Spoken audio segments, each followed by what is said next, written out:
resposta ao impulso. Então, só para deixar simbolicamente, eu tenho uma IDO descrita por uma combinação linear de y e suas derivadas. Então, só vou representar aqui as derivadas. F é uma combinação linear desses termos até a derivada enésima de y. Isso é igual a uma combinação linear do sinal de entrada e suas derivadas até a ordem n.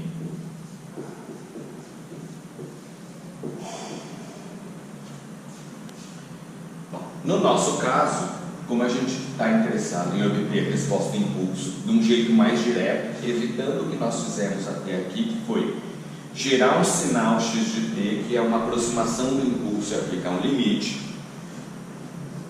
Então, o que nós estamos interessados, quando x é impulso, eu vou simplesmente, por uma questão de notação e de literatura, dizer que o y é uma função h, que é a resposta ao impulso. Então, quando eu faço substituição, só vou fazer uma troca. Eu tenho uma combinação linear das respostas ao impulso e suas derivadas.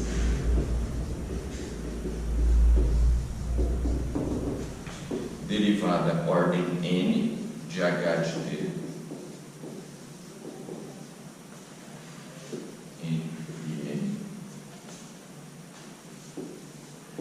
Igual, só colocar aqui, não é f, é uma g, uma outra combinação linear, delta de t, derivada delta de p,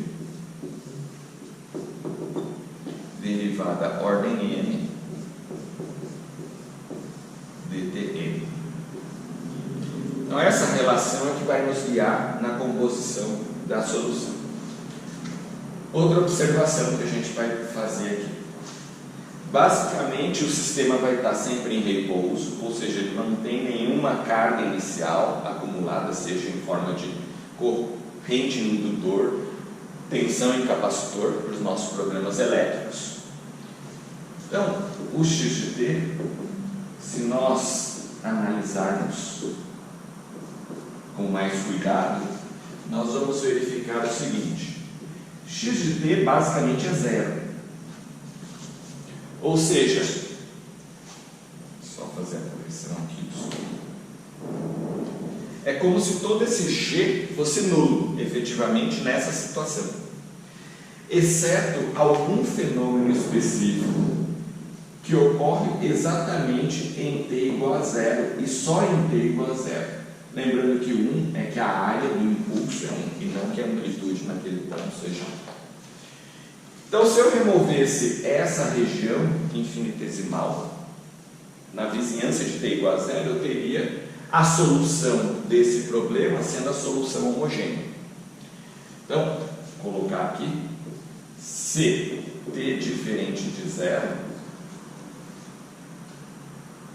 h de t, solução homogênea.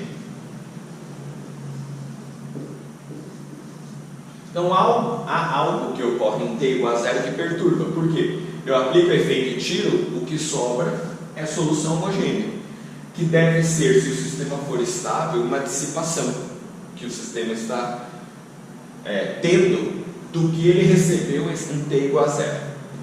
Por exemplo, eu coloco, imagine que um raio caia exatamente em t igual a zero. Ele tem energia finita, ele causou algum efeito. E a gente tem que verificar qual que é essa perturbação. Bom, a solução então depende da homogênea. Nós vamos colocar aqui H, índice H de t. Esse é o cerne do problema. Nós já calculávamos solução homogênea anteriormente, nós vamos continuar calculando aqui. Bom, algo ocorre em t igual a zero. Antes de t igual a zero, não tenho nada. O sistema está, vamos colocar assim, descarregado.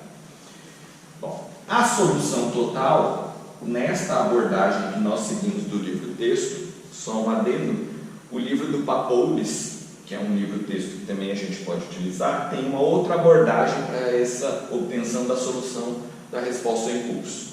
Eu vou utilizar do nosso livro-texto, mas nada impede que você utilize a do Paporis.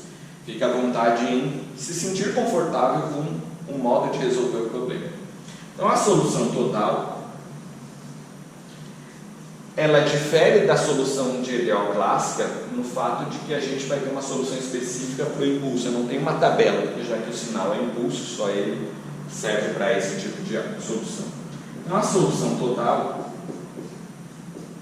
depende de N e M, que são as ordens dessas derivadas.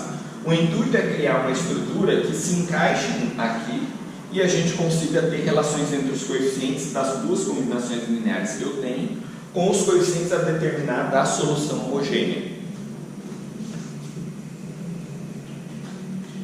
Então, se M, ordem da derivada de H, resposta ao impulso, for maior do que a ordem da maior derivada de impulso, a solução total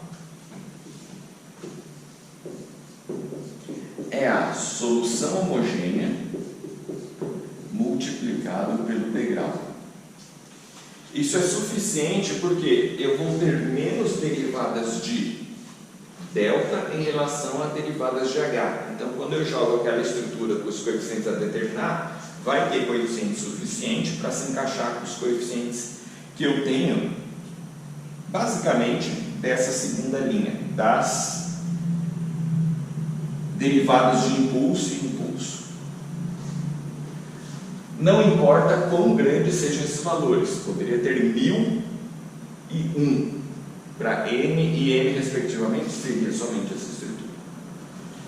Quando M é igual a M, por exemplo, 1 e 1, 5 e 5, 10 e 10, a solução total é a solução homogênea multiplicada pelo degrau, mais um termo adicional associado a um coeficiente K1 constante, que eu vou determinar, delta de D.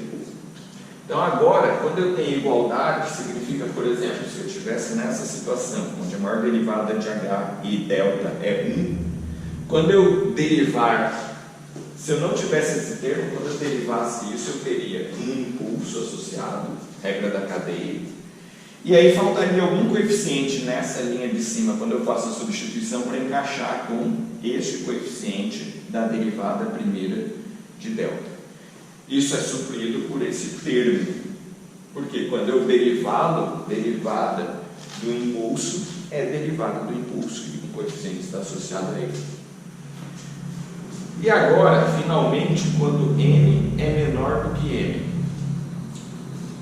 Então, nessa situação, dependendo da quantidade, eu vou colocar aqui alguns exemplos, só para entender a mecânica, é basicamente colocar termos associados às derivadas, de acordo com a diferença entre esses dois elementos. Então, vamos colocar aqui, só para simplificar, imagine N igual a 1, N igual a 2. Então, eu vou ter N igual, começando nesse primeiro caso, M menos 1.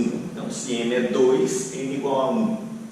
Se M é 3, N igual a 2. Então, se eu obedecer esse critério, isso aqui seria a relação geral daqui para baixo. Então, o que eu vou ter será H de T igual a H homogêneo, multiplico o degrau, mais K1, coeficiente que eu não conheço associado ao delta, mais K2, derivada de delta de T. Note que derivada de delta de T eu deixo indicado. Se existir alguma estrutura com essa conformação. Então agora eu tenho, além dos coeficientes a determinar associados à resposta homogênea, mais dois coeficientes. Note que esse termo aparece por conta dessa diferença 1 aqui. Vou colocar mais outro para a gente pegar a regra de recorrência. M menos 2, todos dentro desse grande caso, ordem da derivada de H é menor do que a ordem da derivada de delta, as suas maiores derivadas.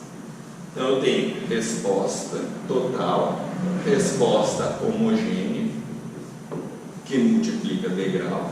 E agora, por inferência, eu simplesmente vou acrescentar mais um termo associado à derivada segunda do impulso.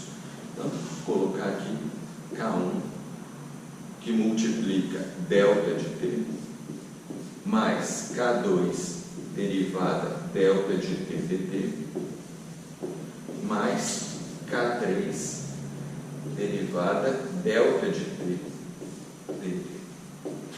Então veja, é como se eu começasse com a derivada 0, derivada 1, derivada 2. Derivada 2. Vou só marcar ali para ficar bem claro. Então veja os acréscimos. Acrescentei esse, quando a diferença é 0. Acrescentei este, quando a diferença é 1. Acrescentei este termo, quando a diferença é 2. Veja que eu venho numa escada aqui, acrescentando mais termos, para fazer o encaixe. Então, essa é a estrutura da solução que a gente vai montar para resolver a resposta impulso. Tendo essas informações, eu tenho que agora, de alguma maneira, encontrar esses coeficientes. Nós vamos fazer 2 exercícios para entender a mecânica e verificar como é que eu aplico essa resposta total a partir do homogêneo. E mais à frente a gente tece comentários sobre essa estrutura. Respondendo perguntas. E se o impulso não fosse delta de t, fosse delta de t mais 2, delta de t menos 2? O que mudaria nessa estrutura?